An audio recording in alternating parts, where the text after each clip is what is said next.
ఈ దినం మనము ఆ, ఇర్మియా గ్రంథము ఇర్మియా గ్రంథము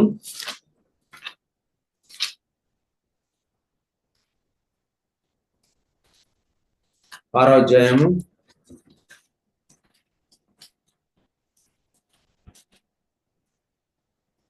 16వ వచనం చూసుకుందాము. యెహోవా ఇలా సెలవిచ్చున్నాడు. ఇర్మియా గ్రంథము 6వ అధ్యాయము 16వ వచనం. యెహోవా ఇలా సెలవిచ్చున్నాడు, మార్గములో నిలిచి పురాతన మార్గములను గూర్చి విచారించుడి, మేలు కలుగు మార్గం మీదని అడిగి అందులో నడుచుకోండి, అప్పుడు మీకు నెమ్మది కలుగును. ఇక్కడ దేవుడు ఇజ్రాయెల్ ప్రజలకు, లేకపోతే మనకి, మీరు మార్గంలో నిలిచి చూడండి, మేలు కలుగు మార్గం మీద అని అందులో నడుచుకోండి అని చెప్పి చెప్తున్నాడు. ఈ దినమందు మనము దేవుని మార్గములను గురించి తెలుసుకోవడం గురించి అనే అంశం మీద మనము ధ్యానిద్దాం. దేవుని మార్గాలు అనేకమైన మార్గాలు ఉంటాయి, కానీ మనము ఈ దినమందు కొన్ని మార్గాల గురించి మనము ధ్యానిద్దాం. సో దేవుడు ఏం చెప్తాడంటే, మేలు కలుగు మార్గం ఏదో తెలుసుకున్నందులో నడవండి, అప్పుడు మీకు నెమ్మది కలుగుతుంది అని చెప్పేసి చెప్తున్నారు. సో ఈ లోకంలో పీస్ కావాలని చెప్పి చాలా మంది వెతుకుతూ ఉంటారు. యవనస్తులు కానీ పెద్దవాళ్ళు కానీ, మా జీవితంలో నెమ్మది లేదు, నేను చాలా చదువుకున్నాను, మంచి ఉద్యోగం చేస్తున్నాను, చాలా శాలరీ వస్తుంది నాకు, కానీ నా జీవితంలో నెమ్మది లేదని చెప్పేసి యవనస్తులు అనేక మంది సాక్ష్యం ఇస్తూ ఉంటారు. కానీ దేవుడు ఏం చెప్తున్నాడంటే, మీరు మేలు కలుగు మార్గం ఏదో తెలుసుకొని అని అడిగి అందులో నడుచుకోమని చెప్పి చెప్తున్నాడు. సో దేవుని మార్గంలో మనం తెలుసుకోవడం వలన, దేవుని మార్గంలో నడిచినప్పుడు దానిలో మనకి నెమ్మది ఉంటుంది, పీస్ ఉంటుంది. ఎందుకంటే ఆయన సమాధానకర్త కాబట్టి, ఆయన మనకు తన సమాధానం మనకు అనుగ్రహిస్తారు కాబట్టి, ఆ మార్గంలో యేసుప్రభు ఉంటారు కాబట్టి ఆయన మనకు సమాధానం అనుగ్రహిస్తారు, మనకు నెమ్మది కలుగుతుంది. సో అన్నీ ఉన్నా సరే, ఈ లోకంలో ఎంత సంపాదించినా, ఎంత హై పొజిషన్లో ఉన్నా సరే, మనకి నెమ్మది లేకపోతే మనం ఏమి పొందుకున్నదంతా వ్యర్థమే అనిపిస్తుంది. ఒక్కొక్కసారి ఒంటరిగా ఉన్నప్పుడు నేను పొందుకున్నదంతా వ్యర్థమే కదా అని అనిపిస్తుంది మనకి. సో కాబట్టి దేవుని మార్గాలు ఏంటో తెలుసుకోవడం అనేది మన క్రైస్తవులుగా మన జీవితంలో ఎంతో ప్రాముఖ్యమైనది. దేవా, మీ మార్గంలో ఏంటో నాకు తెలియజేయండి. యవన కాలంలోనే యవనస్తులుగా, దేవా మీ మార్గంలో ఏంటో నాకు తెలియజేయండి. మీ ధర్మశాస్త్రం ముందు, మీ ధర్మశాస్త్రం చదువుతుండగా మీ మార్గంలో ఏంటో గ్రహించడానికి నా కన్నులు తెరవండి అని చెప్పేసి మనము అనుదినము మనం ప్రార్థన చేయవలసిన వారమే ఉన్నాము. సో మనము దేవుని మార్గంలో తెలుసుకున్నప్పుడు, దానిలో నడిచినప్పుడు మనకి నెమ్మది కలుగుతుంది. మనము అనేకసారి ఒక మాట మనం వింటాం కదా, all good is not god's will, but god's will is the best అని చెప్పేసి మనము వింటాం. దేవుని చిత్తం అనేది శ్రేష్టమైనది. అది దేవుడు మనకి తెలియజేయాలని చెప్పేసి, తన మార్గంలో ఏంటో, తన చిత్తం ఏంటో తెలియజేయాలని చెప్పేసి దేవుడు మన విషయమై ఆశిస్తున్నాడు. మనుషులు ఒక విధంగా ఆలోచించవచ్చు, కానీ దేవుడు వేరే విధంగా ఆలోచిస్తారు. మనకు సరైన సామెతలు మనం చదువుతాం కదా, ఒకని ఎదుట సరైనదిగా కనబడే మార్గం కలదు, కానీ అది చివరకు మరణముకు దారితీరని చెప్పేసి సామెతలు మనం చదువుతాం. సో కాబట్టి ఏది సరైన మార్గము, మనుషులందరూ మనల్ని ఇది శ్రేష్టమైన మార్గం, ఇది మంచిది అని చెప్పేసి ఒక్కోసారి మనం గైడెన్స్ ఇవ్వచ్చు, మనం చెప్పవచ్చు. కానీ దేవుడు చెప్పవచ్చుకి, నోను, అది నీకు శ్రేష్టకరమైనది కాదు, అది మేలుకరమైనది కాదు, నీకు ఇగో నేను చూపిస్తున్నాను, ఈ మార్గం నడిచినట్టయితే నీకు మేలు కలుగుతుంది అని చెప్పేసి దేవుడు చెప్తాడు. సో కాబట్టి ఒక 1000 మంది వెళ్తున్నారు కాబట్టి నేను కూడా ఆ మార్గం వెళ్ళినట్టయితే నాకు నెమ్మది కలుగుతుంది అని చెప్పేసి మనం అనుకోలేము. కానీ దేవుడి వద్దకు వెళ్ళినప్పుడు దేవుడు మనకు ఏది మేలుకరమైన మార్గం, అది దేవుడు మనకి ఆయన చూపిస్తారు. కాబట్టి యవన కాలంలోనే ప్రభువా, నేను దారి తప్పుకోకున్నట్లు, తర్వాత రిగ్రెట్ అవ్వకున్నట్లు మీ మార్గం ఏంటో ప్రభువా మీరు నాకు తెలియజేయండి అని చెప్పేసి యవనస్తులు ప్రార్థన చేయవలసిన వారే ఉన్నారు. మనం నిరుత్సాహపడకుండా, కష్టంలో కుంగిపోకుండా, మనము సైతాను తెచ్చే ఆ డిస్కరేజ్మెంట్ గురి కాకుండా మనం ఉండాలంటే మనము దేవుని మార్గంలో ఏంటో మనము తెలుసుకునవలసిన వారమే ఉన్నాం. ఒకసారి చూడండి, ఒకసారి మనము న్యాయాధిపతుల దగ్గరికి వెళ్దాము. దానికి ముందు ఒకసారి కొరింథీయులకు రాసిన పత్రిక, మొదటి పత్రిక, న్యాయాధిపతులకు వెళ్ళక ముందు కొరింథీయులకు రాసిన మొదటి పత్రిక. దేవుడు ఎటువంటి వారిని ఈ లోకంలో ఎన్నుకుంటాడు? మనం అనేక సార్లు మన వైపు చూసి మనం నిరుత్సాహపడిపోతూ ఉంటాము. అయ్యో, నాకు బలం లేదు, నాకు జ్ఞానం లేదు, నా చుట్టుపక్కల వారు చాలా హైలీ ఇంటెలెక్చువల్ గా ఉన్నారు, కాబట్టి కానీ నాలో అంత జ్ఞానం కనిపించట్లేదని చెప్పేసి మనము అనేక సార్లు నిరుత్సాహపడతాము. కానీ దేవుడు ఎటువంటి వారిని ఎన్నుకున్నారో మనం చూసినట్టయితే కొరింథీయులకు రాసిన పత్రిక మొదటి అధ్యాయము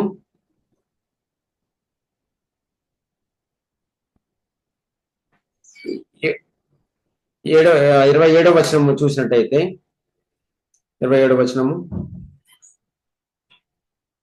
ఏ శరీరం దేవుని ఎదుట అతిశయింపుకున్నట్లు జ్ఞానులను సిగ్గుపరచుటకు లోకంలో ఉండే వెర్రి వారిని దేవుడు ఏర్పరచుకుని ఉన్నాడు. బలవంతులైన వారిని సిగ్గుపరచుటకు లోకంలో బలహీనలైన వారిని దేవుడు ఏర్పరచుకుని ఉన్నాడు.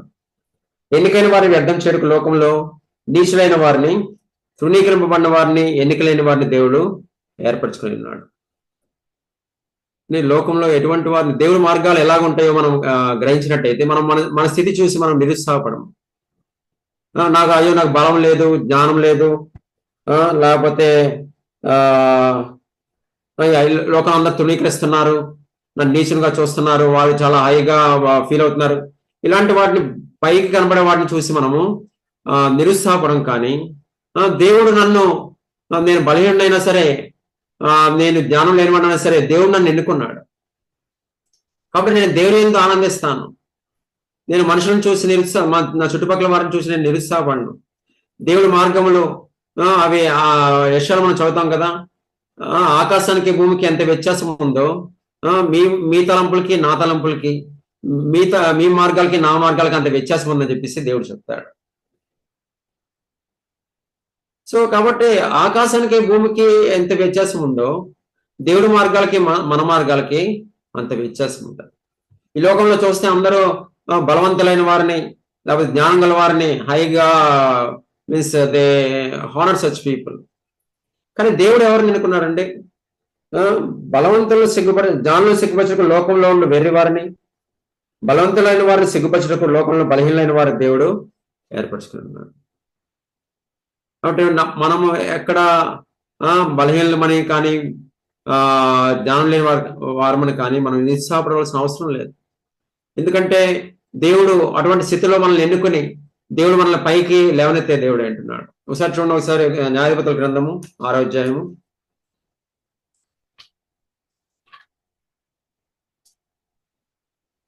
న్యాయాధిపతులు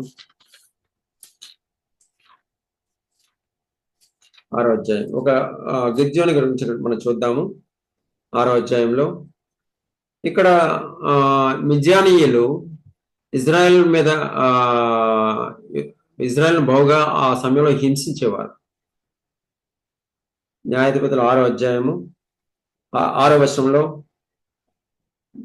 దేశంలో పాడు చేయటకు వారు దానిలోనికి వచ్చిన ఇజ్రాయేల్ మిద్యానీయుల వలన మిక్కిలి హీనదశకు వచ్చినప్పుడు వారు యెహోవాకు మొరపెట్టారు. చాలా హింసిస్తూ ఉండేవారు మిద్యానీయులు. వారి భూమి పంటను పాడు చేసి గొర్రెను కానీ, ఎద్దును కానీ, గాడిదను కానీ ఇజ్రాయెల్కి ఉండనీయకుండా వారిని ఎంతో హింసిస్తూ ఉండేవారు. అటువంటి సమయంలో దేవుడు గిద్యోన్ని ఎన్నుకున్నాడు. గిద్యోన్ని ఎలా అంటాడండి చూద్దాం ఒకసారి మనం. 11వ వచనంలో, 6వ అధ్యాయం 11వ వచనంలో, యెహోవా దూత వచ్చి అబీయజ్రీయుడైన యోవాషుకును నాకు కలిగిన ఒఫ్రాలోని మస్తకి వృక్షం కింద కూర్చుండెను. యోవాషు కుమారుడైన గిద్యోను మిద్యానీయులకు మరుగైనట్లు గానుగ చోటున గోధుమలు దొల్లకొట్టుచుండగా యెహోవా దూత అతను కనపడి, పరాక్రమం గల బలాఢ్యుడా, యెహోవా నీకు తోడై ఉన్నాడని అతనితో అనగా, అతడు భయపడి గిద్యోను మిద్యానీయులకు మరుగైనట్లు గానుగ చోట్ల గోధులను దొల్లకొట్టుచున్నాడు. అటువంటి సమయంలో దేవుని దూత అతను దర్శించి, పరాక్రమం గల బలాఢ్యుడా, యెహోవా నీకు తోడై ఉన్నాడని అతనితో చెప్పాడండి. చూసారండి.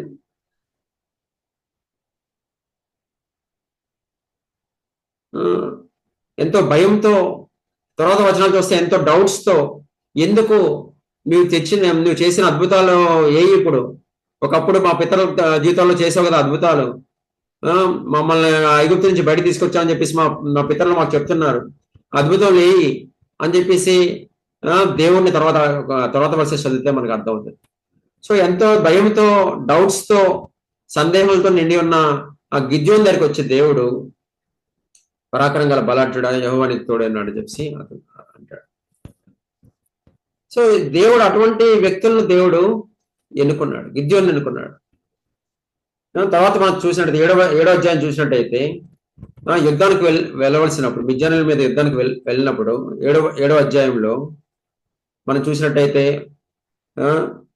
2వ వచనం చూడండి. యెహోవా నీతో ఉన్న జనులు ఎక్కువ మంది, నేను వారి చేతికి మిద్యానీయులను అప్పగింపతగదు. ఇజ్రాయెల్ నా బాహుబలం నాకు రక్షణ కలిగజేసిన అనుకుని నా మీద అతిశయించుదురేమో. చాలా ఎక్కువ మంది ఉన్నారు నీతో పాటు, అంతమంది అవసరం లేదు.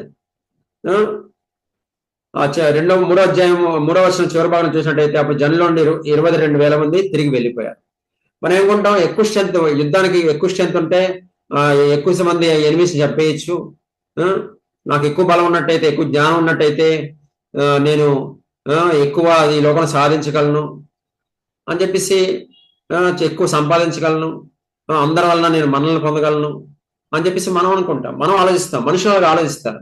కానీ దేవుడి మార్గాల్లో ఆ విధంగా ఉండవు. దేవుడు ఏమంటాడంటే, అక్కడ ఎంతమంది వెళ్ళిపోయారంటే 22,000 మంది తిరిగి వెళ్ళిపోయారు.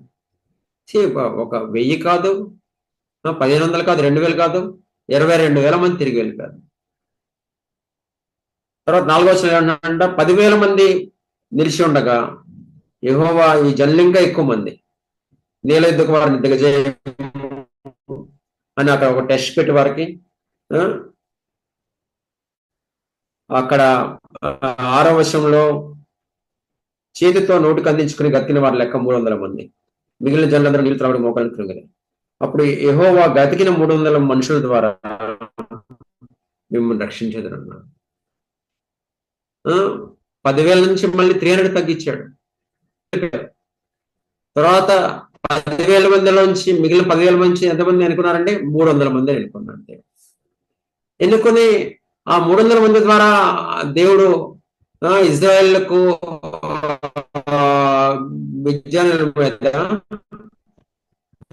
జయం దయచేశారు. నాకు ఎక్కువ నాలెడ్జ్ ఉంది, మంచి వొకాబులరీ, లేకపోతే ఫ్లూయెంట్ రీజనింగ్ నేను బాగా చేయగలను, మంచిదే, అవన్నీ దేవుడు ఇచ్చిన గిఫ్ట్స్ మంచియే. కానీ మోషే, మన పేతురు, పౌలు వీరందరిని చూసినట్టయితే దేవుడు వారిని ఫస్ట్ మోషే ఐగుప్తు యొక్క యూనివర్సిటీస్లో చదివాడు, జ్ఞానం గల వ్యక్తి మోషే. పౌలు ధర్మశాస్త్రం గమలీయేలు పద్ధతితో నేర్చుకున్నాడు. పేతురు ఎంతో ఆసక్తి కలిగి ఉన్నాడు. కానీ దేవుడు వీరందరినీ ఫస్ట్ ఎంప్టీ చేయాల్సి వచ్చింది. దేవుడి మార్గాలు చాలా వ్యత్యాసంగా ఉంటాయి. మనం అనుకున్నట్టు బయట కనిపించే వాటిని బట్టి దేవుడు నన్ను చాలా బాగా వాడుకుంటాడు, లేకపోతే దేవుడు నన్ను లిఫ్ట్ చేస్తాడు అని మనం అనుకోలేము. ఒకసారి దేవుడి చేతిలో మనం పడిన తర్వాత దేవుడు మన యొక్క బాహ్య సంబంధమైన తలాంతులు కాదు కానీ మన హృదయాన్ని చూస్తాడు. దేవుడు ఆయన మార్గాలు ఎంతో వ్యత్యాసంగా ఉంటాయి. అటువంటి మార్గాలు తెలుసుకున్నట్లుగా, ప్రభా మీకు ఇష్టమైన మార్గం ఏంటి నాకు తెలియజేయండి, యవ్వన కాలంలోనే ప్రభా నేను మీ మార్గంలో నడవడానికి నాకు సహాయం తెలుసుకొని, మనుషులు మెచ్చుకునే మార్గం కాదు, 100 మంది దాంట్లో వెళ్తున్నారు కదా అని చెప్పేసి నేను కూడా ఆ యొక్క ప్రవాహంలో కొట్టుకొని పోకుండా ప్రభా మీ మార్గం ఏంటో తెలుసుకుని నేను దాంట్లో నడవడానికి నాకు ఎవరి కాలంలో సహాయం చేయడం చెప్పి మనం అడిగినట్టయితే, హృదయం అంతటితో ఆసక్తితో అడిగినట్టయితే దేవుడు మనకి తన యొక్క మార్గాలని బయలుపరుస్తాడు. దానికోసం మనం వెతుకుతున్నామండి. యవనస్తులుగా మనము అటువంటి మార్గాల కోసం మనం వెతుకుతున్నామా?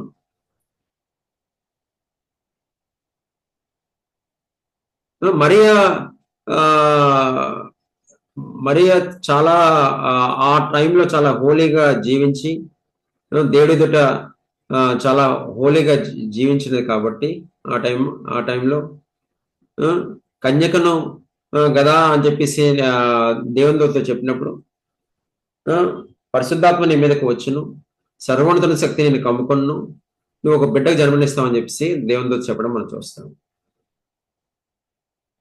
సో ఆ టైంలో చాలా మంది ఉన్నారు కన్యకులు, కానీ దేవుడు ఆమెను ఎన్నుకున్నారు, వరిని ఎన్నుకున్నారు. ఒక మాట ఏమని చెప్తుందంటే, ఈ దాసురాలి దీనస్థితిని కటాక్షించని చెప్పేసి మరీ చెప్తుంది. ఈ దాసురాలి దీనస్థితిని దేవుడు కటాక్షించాడు. దేవుడు కటాక్షించాడు.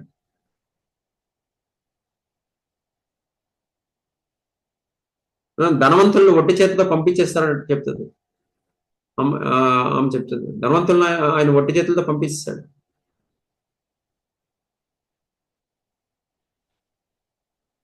మన లోకంలో చాలా పెద్ద పెద్దగా మనము ఊహిస్తాం. చాలా బయట పెర్ఫార్మెన్స్ చూసి చాలా గొప్పగా మనము ఊహించుకుంటాం. మరియా చూడండి ఒకసారి ఏమంటుందండి, మరి లూకా సువార్త 1వ అధ్యాయంలో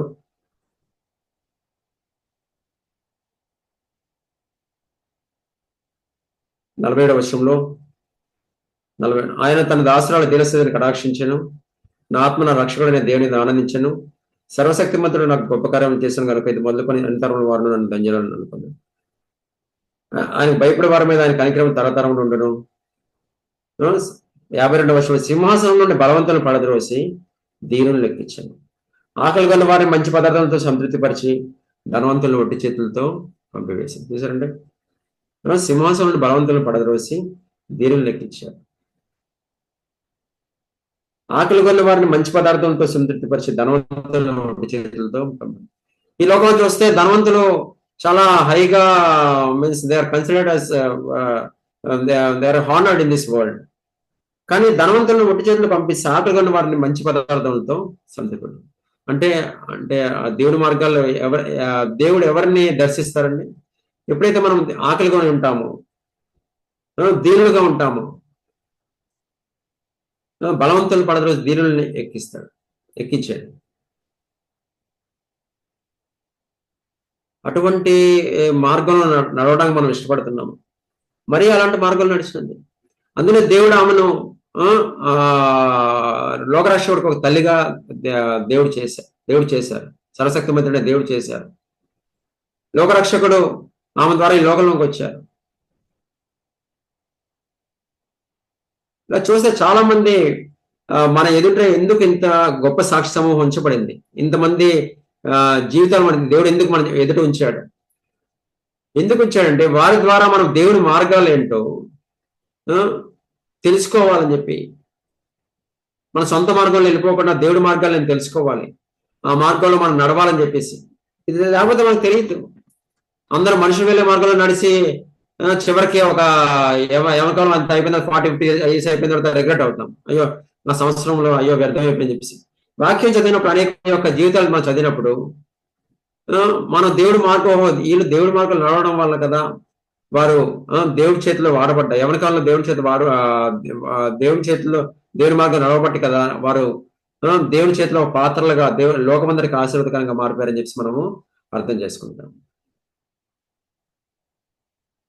లోతు అబ్రహాము, లోతు అంతా పైకి కనపడి యోర్దాను చాలా పచ్చగా కనపడినప్పుడు ఆ మార్గాన్ని ఎన్నుకున్నాడు. అబ్రహాము లోతు తర్వాత వదిలిస్తున్న అబ్రహాం ఎన్నుకున్నాడు. సొదొమ గొమొర్రా పక్కన అతను గుడారం వేసుకున్నాడు లోతు వెళ్ళి. అబ్రహాం చివరికి విశ్వాసుల తండ్రిగా దేవుళ్ళు నిలబడి తనకు పై కనపడే వాటిని తాను ఎన్నుకోలేదు, కానీ అబ్రహాము లోతు ఆ విధంగా ఎన్నుకున్నాడు. పైకి కనపడే కళ్ళకి కనపడే దాన్ని బట్టి ఎన్నుకొని ఆ విధంగా వెళ్ళినాడు. కాబట్టి మనము ఏ విధముగా ఎటువంటి మార్గంలో మనం వెళ్తున్నాం ఈ ఈ యవ్వన కాలంలో. నేను నా సంవత్సరం వ్యర్థమవ్వకుండా ఉన్నట్లుగా, దేవా మీ మార్గాలు నాకు ఇప్పుడే తెలియజేయండి. తర్వాత రిగ్రెట్ అవ్వకుండా, ప్రభువా నాకు మీ మార్గం తెలియజేయండి అని చెప్పేసి మనము దేవుని వేడుకొనవలసిన వారమే ఉన్నాం. కాబట్టి ఆహ్, గిద్యోను దేవుడు ఆ విధంగా ఎన్నుకొని ఆ! 300 మందితోనే విస్తారమైన సైన్యం ఉన్నా సరే, 300 మందితోనే దేవుడు జయమిచ్చాడు. దీనస్థితిలో ఉన్న మరియ ద్వారా ఆ! లోకరక్షకుడు ఈ లోకంలోకి వచ్చినాడు. ఆ! సైతాను ఎప్పుడొచ్చి మనల్ని ఏ విధంగా డిస్కరేజ్ చేస్తాడండి? నువ్వు పనికిరావు. నువ్వు బలహీనుడవు. బలహీనురాలవు. నిన్ను ఎవరు ఎన్నిక చేయరు. దేవుడు నీకు సహాయం చేయడు. అప్పుడు సైతానికి మనము ఈ వాక్యాల ద్వారా మనము ఆన్సర్ చెప్పగలం. దేవుడు నన్ను ఎన్నుకున్నాడు. బలహీనమైన స్థితిలో దేవుడు నన్ను ఎన్నుకున్నాడు. జ్ఞానం లేని స్థితిలో దేవుడు నన్ను ఎన్నుకున్నాడు అని చెప్పి సైతానికి మనము సమాధానం చెప్పగలం. అందులో మనము దేవుని మార్గాలను తెలుసుకుంటా ఎంతో ప్రాముఖ్యమైనది. రెండవదిగా యవనస్తులు గా వచ్చే ఎక్కువ టెంప్టేషన్ ఏంటంటే, పైకి కనపడే వాటిని బట్టి, వారి చెవులకు వినపడే దాన్ని బట్టి, వారు తమ జీవితాలను కట్టుకోవాలని చెప్పేసి వారు ఆశిస్తా ఉంటారు. పైకి చాలా గ్లిట్టరింగ్‌గా కనబడుతుంది. లేకపోతే చెవులకి చాలా వినసొంపుగా ఉంది ఇదంతా. నేను ఈ మార్గంలో వెళ్ళినట్టయితే చాలా బావుంటది. నా ఫ్యూచర్ కూడా అలాగే ఉంటది. కళ్ళకి కనపడే దాన్ని బట్టి, చెవులకు వినపడే దాన్ని బట్టి అనుకుంటారు. అది, అది మానవ సంబంధమైన మార్గం అని జెప్పేసి, అది సైతాన్ని చూపించడం. ఒకసారి చూడండి ఒకసారి హవ్వ ఏ విధంగా చూసింది? ఆదికాండం 3 అధ్యాయంలో 6వ వచనంలో, స్త్రీ ఆ వృక్షం ఆహారముకు మంచిదియు, కన్నులకు అందమైనదియు, వివేకమిచ్చు రమ్యమైనది ఉండటం చూచినప్పుడు, ఆమె దాని ఫలములలో కొన్ని తీసుకుని తిని తనతో పాటు తన భర్తకును ఇచ్చాను. అతడు కూడా తిన్ను. అప్పుడు వారిద్దరి కన్నులు తెరవబడును. ఆ వృక్షం ఆహారం మంచిది, కన్నులకు అందమైనది, వివేకమిచ్చి రమ్యమైనది ఉండటం చూసినప్పుడు, ఆమె దాని ఫలంలో కొన్ని తీసుకుని తిని తనతో పాటు తన భర్తకు ఇచ్చింది. ఏం చూసిందంటే పై కనపడేదాన్ని చూసింది. మనం కూడా పై కనపడే దాన్ని బట్టి మనము మన మన దాన్ని బట్టి మనము ముందుకు వెళ్ళినట్టయితే, కాకపోతే మనుషులు చెప్పిన దాన్ని బట్టి, బాబు ఈ మార్గంలో వెళ్తే నీకు చాలా మంచిగా నీకు ప్రాస్పర్ అవుతావు. ఈ మార్గంలో నువ్వు నడిచినట్టయితే మనుషులు నిన్ను చాలా హానర్ చేస్తారు నిన్ను. కాబట్టి బాబు ఈ మార్గంలో వెళ్ళు. నీకు మంచి జరుగుతుందని చెప్పేసి మనుషుల మాటలు మనం వెళ్ళినట్టయితే ముఖ్యంగా ఎవరసలు ఆ విధంగా వెళ్ళినట్టయితే తర్వాత సంవత్సరంలో వారు రిగ్రెట్ అవ్వాల్సి వస్తుంది. కానీ మోషే ఏ విధంగా దేవుని భక్తులు మనం చూసినట్టయితే వారు ఏ విధంగా తమ జీవితంలో ఏ మార్గంలో వారు వెళ్ళినారు, ఏ మార్గంలో వెళ్ళడం వలన వారు అనేక మందికి ఆశీర్వదకరంగా మారిపోయారు, గాడ్స్ పర్పసెస్ ఏ విధంగా ఫుల్ఫిల్ చేశారు. మనం ఒకసారి స్టడీ చేసినట్టయితే దేవుని మార్గాలు ఏంటో మనం తెలుసుకుంటాం. ఒకసారి చూడండి, హెబ్రీయులకు రాసిన పత్రిక 11వ అధ్యాయం చూసుకుందాము. 11వ అధ్యాయము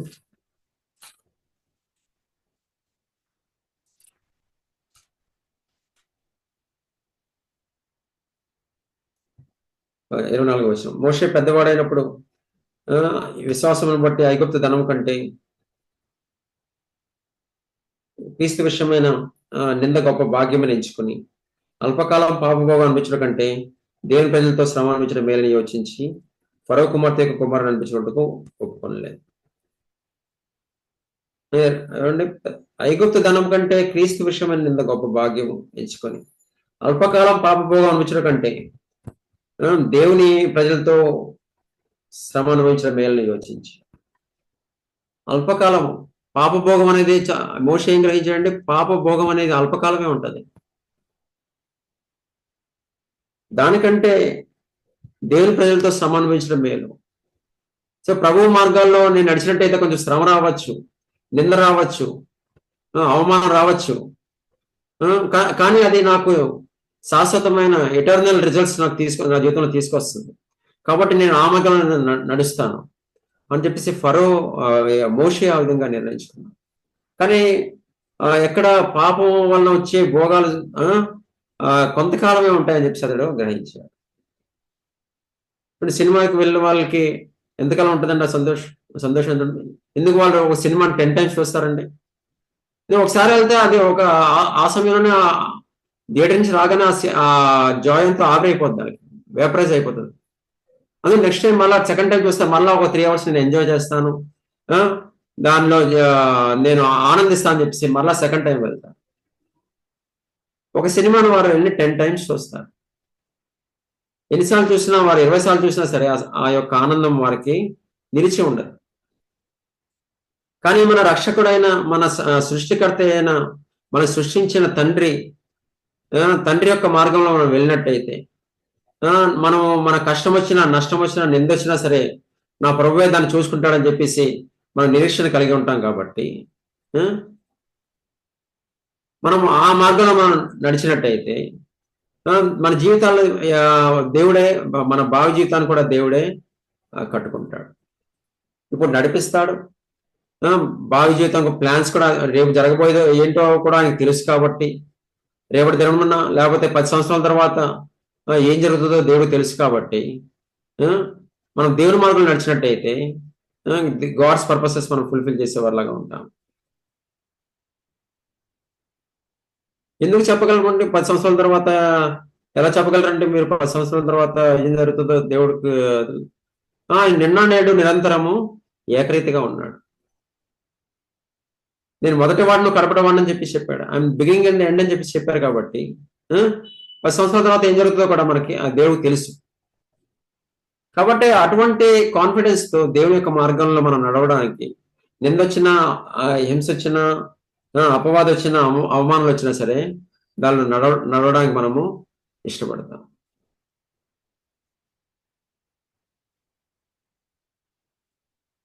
భక్తుడు అన్నాడు కదా, sin is a passing fantasy, but it's not an abiding experience అని చెప్పారు.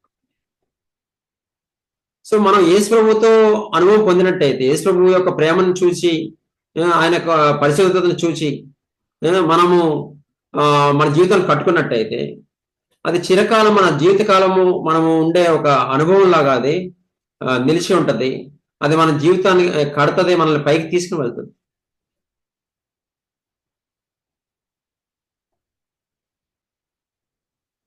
ఇక్కడ ప్రభువే మనల్ని ముందుకు నడిపించి పైకి తీసుకెళ్లే దేవుడై ఉన్నారు కనుక మనం మన గురించి చింతించడం కంటే ఆయనే మన గురించి ఎక్కువ చింతిస్తున్నారు కనుక మనము ఆయన మార్గాలు నడవడానికి మనము ఇష్టపడతాం. కాబట్టి పైన కనబడే వాటిని బట్టి మనం కట్టుకుంటున్నామా, లేకపోతే చూడండి 27వ వచనంలో, విశ్వాసం బట్టి అతడు అదృశ్యుడైన వాడిని చూచున్నాడు, స్థిరబుద్ధి గలవాడై రాజాగ్రహణకు భయపడక ఐగుప్తును విడిచిపోయాను. అదృశ్యుడైన వాడిని చూచున్నట్టు స్థిరబుద్ధి గలవాడై విశ్వాసమును బట్టి ఐగుప్తును విడిచి వెళ్ళిపోయాడు మోషే. ఆ విధంగా ప్రభు వైపు మన ఫోకస్ ప్రభు మీద ఉంచుకుని, ప్రభు యొక్క వాక్యం మీద ఉంచుకుని మనం ఆ విధంగా మనము కట్టుకుంటున్నాము. అది దేవుడి మార్గము. అలా కట్టుకోవడం అనేది దేవుడి మార్గము. పైకి కనబడే వాటిని బట్టి, చెవులకు వినపడేదాన్ని బట్టి కట్టుకునేది మన మార్గం. ఆ మార్గాలు నడవాలని చెప్పేసి మనము ప్రభా మీ మీద నా ఫోకస్ నిలిచి ఉండినట్లుగా మీరు నాకు సహాయం చేయండి ప్రభా అని చెప్పేసి మనము ప్రభువుని వేడుకొనవలసిన వారు. ఈ మార్గం నన్ను వెంబడించమని చెప్పేసి యేసుప్రభు చెప్పారు. మన ముందు ఆల్రెడీ యేసుప్రభు వెళ్ళారు. నన్ను ఫాలో అవ్వండి అని చెప్పేసి యేసుప్రభు చెప్తున్నారు. కాబట్టి ఆ మార్గంలో మనం నడిచినట్టయితే I'm the way, truth and life అని చెప్పి చెప్పారు కనుక, నేనే మార్గంలో సత్యంలో జీవనం అని చెప్పి చెప్పారు కనుక, ఆయన మార్గంలో మనం యేసుప్రభు యొక్క మార్గంలో నడిచినట్టయితే ఆయన సత్యం ఏంటో గ్రహిస్తాము. జీవితంలో అసలు సత్యం ఏంటి, అబద్ధం ఏంటో గ్రహిస్తాము. ఆయన జీవం మనకు ప్రసాదిస్తారు కాబట్టి ఆ జీవం కలిగి జీవిస్తాము. ప్రభువుని సంతోషపెట్టే వాళ్ళగా మనం ఉంటాము. కాబట్టి మనము మన వైపు చూసుకుని మనం కృంగిపోకుండా, మనం ఎటువంటి స్థితిలో ఉన్నా సరే, ఎటువంటి చాలా లో స్టేట్లో ఉన్నా సరే, ప్రభు నన్ను మరలా పైకి లేపుతారు. నేను పాపం చేత ఈ దినం ఓడించబడ్డాను, కానీ ప్రభు మరలా నేను ప్రభు మొరపెట్టినట్టయితే మరలా నన్ను చేయి పట్టుకుని ఆ పేతురుని ఏ విధంగా రక్షించాడో ప్రభు రక్షించారు, ఆ విధంగా నన్ను పైకి లేవనెత్తారు. నేను ఈ స్థితిలో ఉండిపోకలేదు.